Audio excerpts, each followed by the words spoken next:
نکاح کے لفظی معنی ہے ایک دوسرے میں اس طرح جذب ہو جانا جس طرح بارش کے قطرے زمین میں جذب ہو جاتے ہیں، یا یوں گھل مل جانا جس طرح آنکھوں میں نیند گھل جاتی ہے۔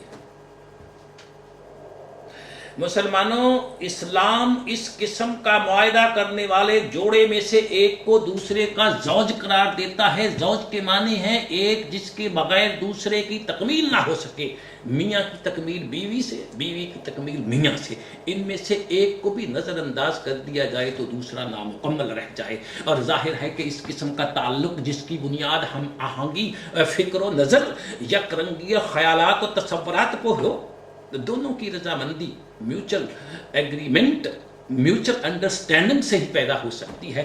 یہی وجہ ہے کہ اللہ سبحانہ نے قرآن میں نکاح کو سورہ النساء آیت 21 میں معاہدہ سے تعبیر کیا۔ قرآن کہتا ہے کہ نکاح ایک معاہدہ ہے، تو بھئی معاہدہ کی پہلی شرط تو یہ ہوتی ہے کہ فریقین بالغ ہوں، نابالغ کا معاہدہ ہی نہیں ہو سکتا۔ اس لیے قرآن کی روح سے اسلام میں، مسلمانوں میں صغر سنی کا نکاح نہیں ہوتا۔ ارے قرآن نے تو بلوغت کے معنی ہی نکاح کی عمر بتائے ہیں۔ پھر مسلمانوں میری بات یاد رکھو، معاہدہ کی دوسری شرط یہ ہوتی ہے کہ وہ بلا جبر فریقین کی پسندیدگی کے مطابق ہو۔ اسی لیے ایک طرف اللہ سبحانہ نے سورہ نساء میں مردوں سے کہہ دیا کہ عورتوں میں سے جو تمہیں پسند ہو اس سے نکاح کرو، اور دوسری طرف عورتوں کے متعلق کہہ دیا کہ تمہارے لیے قطعاً حلال نہیں کہ تم عورتوں سے زبردستی نکاح کرو۔ مسلمانوں ایک بات غور سے سنو کہ قرآن کے نزدیک، اللہ سبحانہ کے نزدیک، دین اسلام کے نزدیک زندگی کے دیگر تمام شعبوں میں تو مرد اور عورت دوش بدوش چلتے ہیں، برابر ہیں، لیکن نکاح کے معاملہ میں اللہ سبحانہ نے عورت کی حیثیت مرد سے کہیں اونچی رکھی ہے۔ اس نے مسلمان مرد سے کہا کہ وہ نکاح کرنا چاہتا ہے، اگر کسی مسلمان عورت کو اپنی زوج بنانا چاہتا ہے، اپنی زوجیت میں لانا چاہتا ہے، تو تنہا اپنے آپ کو عورت کے برابر نہ سمجھ لے، اسے اپنا ساتھی بنانے کے لیے اپنے ساتھ کوئی تحفہ بھی دے تاکہ اس طرح اس کا وزن عورت کے وزن کے برابر ہو سکے۔ اس بانڈ کو مسلمانوں، جس سے مرد کے وزن کی کمی پوری ہوتی ہے، دین اسلام میں مہر کہتے ہیں۔ یہ اسلام ہے۔ قرآن نے کہیں یہ نہیں کہا کہ نکاح کے وقت عورت اپنے ساتھ کچھ لے کر آئے۔ اس نے مرد سے کہا کہ وہ اپنی قیمت کی کمی مہر سے پوری کرے، اس کے پاس دینے کو اگر کچھ نہیں تو نکاح نہ کرے، روزے رکھے، اگر اس کے پاس دینے کو کچھ نہیں تو حضرت موسیٰ کی طرح 8 سال تک بیوی کے باپ کا مزدور بن کر اس کا کام کرے۔ یہ ہے قرآن کی روح سے عورت کی حیثیت۔ لیکن اس کے برعکس اب مسلمانوں کی، مسلمان معاشرے کی یہ حالت ہے کہ مہر بالکل ایک رسم بن کر رہ گئی ہے۔ کسی محفل سے آواز آتی ہے مہر شرعی، جس کا مطلب 32 روپے ہوتا ہے۔ نامعلوم کس کمبخت نے کہہ دیا کہ شریعت نے 32 روپے مہر مقرر کیا ہے، جبکہ اللہ سبحانہ کے رسول نے 40 اوقیہ اور کچھ نشر ہر نکاح کے وقت دیے، اور مسلمانوں ہر اوقیہ 2 سے 3 تولے سونے کے وزن کے برابر ہوتا تھا، جو آج کروڑوں میں ہے۔ اسلام نے مہر کو وہ پاسنگ کہا ہے جسے مرد عورت کے مقابلے میں اپنے وزن کی کمی کو پورا کرنے کے لیے پیش کرتا ہے۔ لیکن اب ہمارے اسلامی معاشرہ میں معاملہ ہی الٹا ہے۔ مہر تو ایک رسم بن کر رہ گیا ہے، بلکہ عورت کو اپنے ساتھ دے کر بیوی بننا پڑتا ہے، جسے جہیز کہتے ہیں۔ اور جو غریب آدمی اس کی استطاعت نہیں رکھتا، اس کی بچیوں کے سر ماں باپ کے گھروں میں بیٹھے بیٹھے سفید ہو جاتے ہیں، اور بعض بدماش تو اس سے بھی آگے بڑھ جاتے ہیں۔ وہ جہیز وصول کر کے بیوی پہ سختی شروع کر دیتے ہیں تاکہ وہ نکاح کے بعد بھی اپنے ماں باپ کے ہاں سے نچوڑ کے لاتی رہے۔ جب تک یہ سلسلہ جاری رہتا ہے اسے گھر میں رکھا جاتا ہے، جب وہ سوت خشک ہو جاتے ہیں اسے گھر سے باہر نکال دیا جاتا ہے، کبھی لامعلقہ بیچ میں لٹکی ہوئی، کبھی بالکل متعلقہ۔